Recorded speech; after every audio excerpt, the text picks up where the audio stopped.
tapi dia masuk ke tol pakai kartu. Kartunya punya Mandiri, punya BCA, punya BNI. Bener gak? Ya, berarti dia pakai hal yang diharamkan selama ini.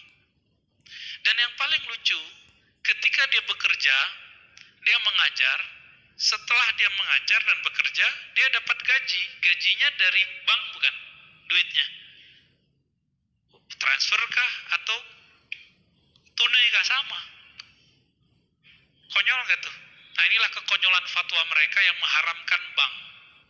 Loh Ustadz komen boleh-bolehin bank? Ya kita tanya balik, emang dalilnya mana yang mengharamkan bank? Ya, mana coba satu aja dalil yang mengharamkan bank di Quran? Ketemu gak? Kasih sini. Oh ditunjukin. Ahallallahul bai'a wa harramar riba. Allah halalkan bayi, transaksi, dan haramkan riba. Itu yang diharamkan riba, bukan bank. Oh berarti dia salah paham. Dikira bank itu pasti riba. Dikira ayat itu berbicara bank. Dia lupa bahwa ketika saya mengatakan riba di situ adalah bank, itu namanya penafsiran atau ijtihad. Bisa salah nggak? Bisa salah nggak? Bisa. Bahkan wajib salah, Pak.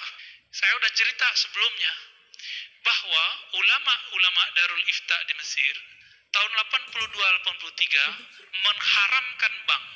Bagaimana hukumnya bekerja di bank-bank konvensional yang non syariah? Ana pernah dengar dari seorang ikhwah yang merupakan atasan Ana bahwa bekerja di bank-bank konvensional itu diperbolehkan karena kita hanya sebagai pekerja saja, dan upah dan gaji yang kita terima halal karena murni dari hasil kerja keringat sendiri, sedangkan yang menjalankan sistemnya adalah perusahaan. Ini atasan Anda ini cuma mau menghalalkan saja ini.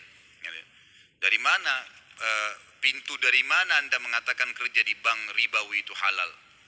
Sama saja kalau kita kerja di sebuah diskotik, saya nggak kerja, saya nggak minum khamar, saya nggak kumpul dengan lawan jenis, tapi saya kerja di situ, hasil keringat saya, halal saja. Nggak bisa, akhi. Nggak bisa. MUI sudah keluarkan fatwa, seluruh ulama dunia melakukan fatwa, bukan dari saya. Riba hukumnya haram, dan bekerja di instansi itu juga haram. Bagaimana Ustaz, saya tidak punya tempat kerjaan lain? Anda kurang yakin kalau Allah memberikan rezeki.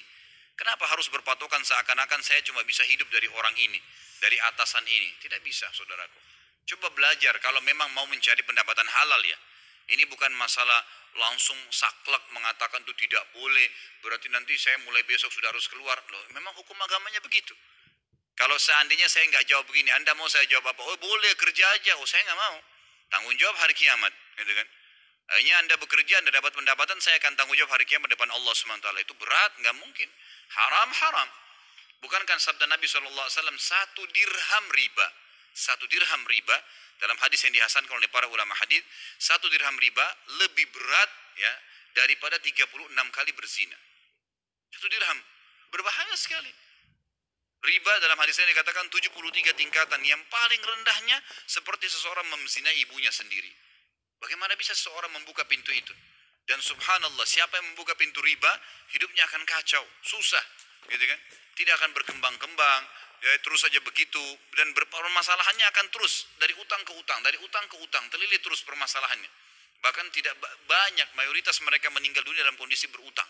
Kenapa tidak buka pintu yang Allah halalkan? Allah kan membalas riba dengan transaksi jual beli kan? Wa ahallallahu al-bai'a wa harramar riba. Allah bilang, Allah menghalalkan transaksi jual beli dan Allah mengharamkan riba. Artinya transaksilah, berdaganglah, gitu kan? Buka pintu perdagangan sendiri. Nggak ada yang atur waktu Anda, tidak terikat dengan pendapatan haram. Karena masalahnya ditanya kalau pendapatan haram, ikhwah, maka kita makan haram, anak-anak kita makan haram, istri kita makan haram, yang kita pakai semuanya haram. Sabda Nabi SAW, seseorang yang bajunya berantakan, tidak punya alas kaki, rambutnya kotor, penuh dengan debu, miskin sekali, mengatakan, ya Allah berikan saya, ya Allah ampuni saya. Bagaimana Allah bisa berikan sementara makanan, minuman, pakaiannya haram? Nggak boleh. Ya, ikhwas sekalian ya, ini adalah tanggung jawab hari kiamat. Jadi jangan main-main dengan masalah seperti ini. Allah SWT memberikan rezeki Anda dari Anda masih janin di rahim ibu Anda, sampai Anda anak, sampai Anda mulai kuliah, sampai Anda sekarang sudah jadi sarjana. Kemudian setelah itu Anda baru bekerja 2 tahun, 3 tahun di sebuah perbankan konvensional yang ribawi. Lalu Anda mengatakan, saya tidak tahu mau makan apa sekarang kalau saya keluar. Terus mana yang 20 tahun yang lalu Anda makan? Kenapa kok Anda tidak pernah bertanya seperti itu sebelumnya? Sekarang 2-3 tahun ini baru ketakutan. Salah sekali. Apa sabda Nabi SAW? Kalau seseorang itu lari dari rezekinya sebagaimana dia lari dari kematian, maka rezekinya itu akan mengejar dia seperti kematian mengejarnya. Dalam hadisnya dikatakan tidak ada seorang jiwa pun, tidak ada sosok seseorang yang berjiwa, bernyawa, manusia atau jin yang akan meninggal dunia kecuali sudah istaufa rizku, dikasih semua rezekinya yang telah Allah janjikan.